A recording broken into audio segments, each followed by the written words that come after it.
My name's Maxwell. I'm an artist. I study neurolinguistic programming and I teach art. I wanted to be a cultural anthropologist, and then the more I studied that, I found out that a lot of the things I was interested in, the types of ideas I was interested in working with, were actually being investigated in a much more interesting manner. In modern and contemporary art, the thing that sort of ties all the various work together is I've always had this fascination with this dream world, this just on the other side of our normal waking reality, and sometimes it bleeds in. It's like the world of the unconscious and of the dream, of trance states, traditional indigenous sorts of art, and ritual and religious art, and the way that ritual and religion and art sort of function together in a given society. And all of that art, to me, is driven by the kinds of experiences that come out of these dream states, these trance states.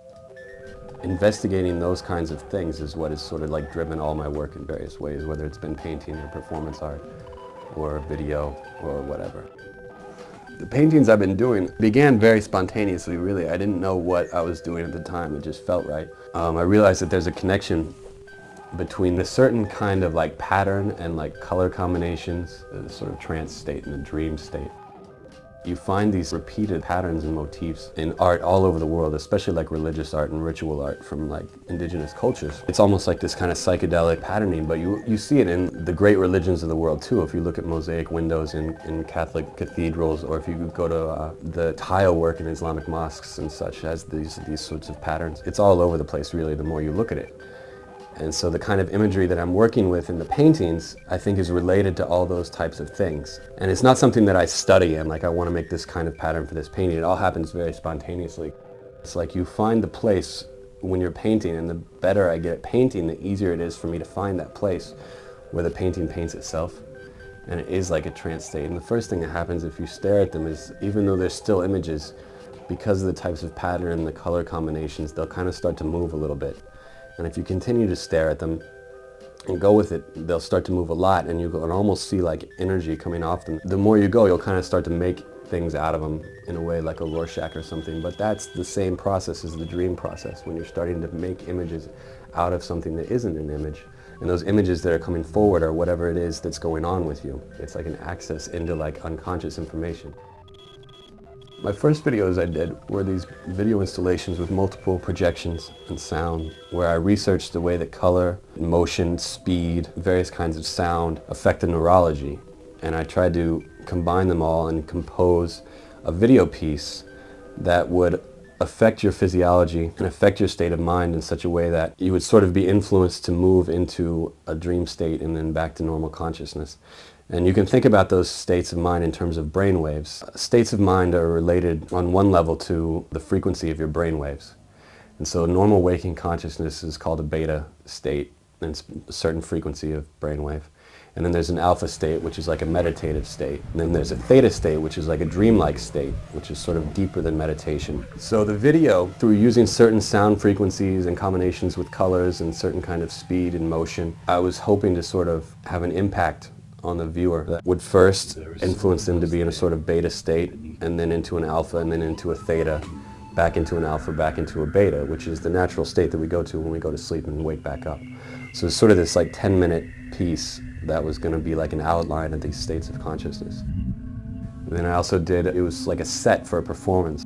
What it was is it had sort of 3 different stations. And the first was this station where there was all kinds of toys and such, and you could just sit there and you could play with things. And in playing, sort of start to access the states of mind that you were in as a child. And there was Legos and Play-Doh and blocks and all these kinds of things. And if you would sit there and play with them, you could kind of get back into that state. And then ideally, as you're in that state, certain things would occur to you, things would come up out of your past.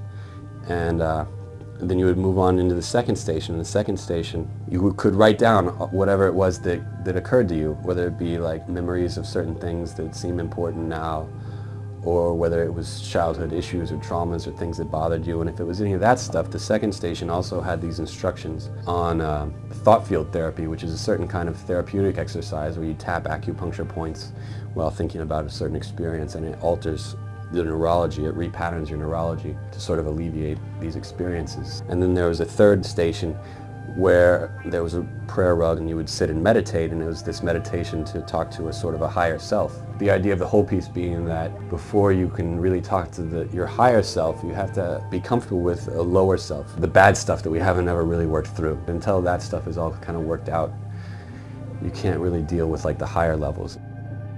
The performances were all challenges for myself. They were all designed to have a certain psychological impact on myself and for me to sort of deal with that impact and understand it.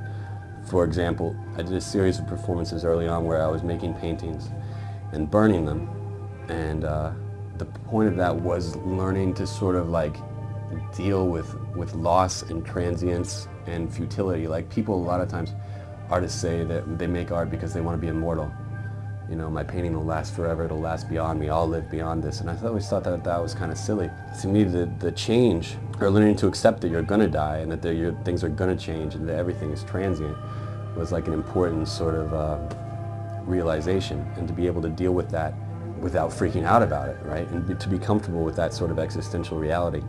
So making the paintings and then burning them was like a game that I set up for myself to try to like really invest myself in something and make these paintings that I thought were really good and like really work at them and put all my effort into them, and then like have them be gone and then deal with that loss and try to become comfortable learning to deal with loss and still be able to enjoy life and be happy with whatever it was that was coming along. So it was that psychological impact that I was trying to deal with there. Another example would be the piece where I was prostrating myself along the ground around the museum, and that piece was a much more physiological sort of impact that I wanted to have. All my performances sort of came out of those sorts of investigations of like how to like do something that's going to alter your state of consciousness, and then what happens then. People's reactions to my art are generally very mixed. Most of my stuff included like a fair amount of research on my part and needs a little bit of explanation to really understand exactly what I was doing. And so if people don't have that background information, they kind of get lost sometimes in what I'm doing. Despite that, a lot of times people like it. They're like, oh, this is cool. They don't get it, but they're like, oh, this is really cool. And at other times, it's sort of a little too edgy for people. Like the video, I mean, you could feel the influence that it was having on you. And for some people, they didn't like the fact that the video was doing something to them. And so there's definitely people that would get uncomfortable in that, and they would have to leave. And also the sound was a little bit visceral. The same thing with like the audio pieces. I've also done a lot of audio work that included hypnotic monologues and like guided visualizations and imagery and stuff. And those pieces are also, people are very suspicious of that. They're kind of hesitant to like allow you to influence them in that way. And then other people would have fantastic reactions to it. I've had students who would listen to it and be like, oh my God, that was like the most relaxed I've ever been. It was so cool. I was imagining this and this and this. And like another girl who listened to this hypnotic piece and had these visions of like flying through this African savanna and this tree growing out of the field and splitting open and honey coming out and, you know, spirits and whatever. So there's pretty varied reactions to most of my work. And a lot of it depends on how willing the viewer is to sort of let me take them on a journey in a way. And Black Elk speaks. Black Elk goes up onto the top of the plateau. And he tells John Nearhart, the guy who documented it, he's like, you know, I'm going up to pray, and if the prayers go up to heaven smoothly and everything works out, there should be some rain today. So I always think it's good when like rain comes when I do a performance, and it usually does actually. Strangely, after every time that I burn paintings, there was a huge storm. In fact, one time I was burning paintings in the afternoon. It was the second time I was just by myself, and just as the last ember went out, the storm broke. There was this huge thunderclap and this gust of wind came and like just rattled shutters and like blew the ashes everywhere and like scared the piss out of me. I like ran inside to my studio. I was just sitting there like, should I meditate? Should I pray? What should I do? I didn't really know what to do, you know. But it was, even then, like I sort of knew, like it's a magical thing that happens with art. It's like you're dealing with things that are bigger than yourself, and we're all doing it more or less consciously.